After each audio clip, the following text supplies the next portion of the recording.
Ancora una tragedia nel mare Mediterraneo, questa volta a 2 passi dall'isola di Lampedusa. Sono 9 infatti i corpi dei migranti recuperati, vittime del naufragio di questa notte al largo di Lampedusa.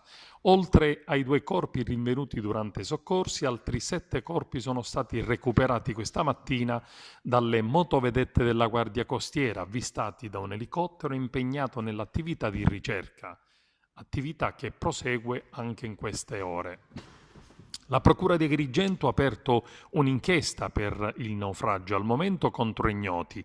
Il procuratore capo Luigi Patronaggio ha inviato a Lampedusa un sostituto che seguirà da vicino l'evolversi della situazione. Ci sarebbero anche 8 bambini tra i dispersi nel naufragio. Lo hanno raccontato i sopravvissuti alle forze dell'ordine che li hanno soccorsi.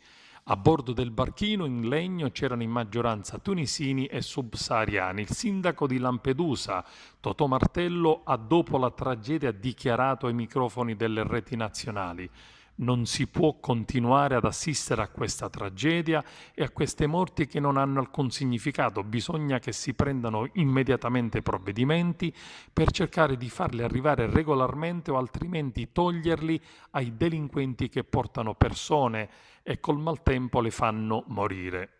A Malta è stato fatto un primo passo per la ripartizione dei migranti che arrivano. Dobbiamo parlare con i paesi rilevanti del Mediterraneo per fare degli accordi ed evitare ancora una volta le tragedie del mare, con barche e barchini usate da migranti fantasma e poi abbandonate.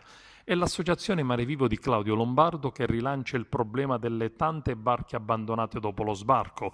C'è ancora un peschereccio tunisino arrivato a Capobianco, territorio di Eraclea Minoa, e nonostante tentativi della Capitaneria di Porto Empedocle, la barca è rimasta ormeggiata, affondata con rifiuti di ogni genere. Bisogna trovare una soluzione.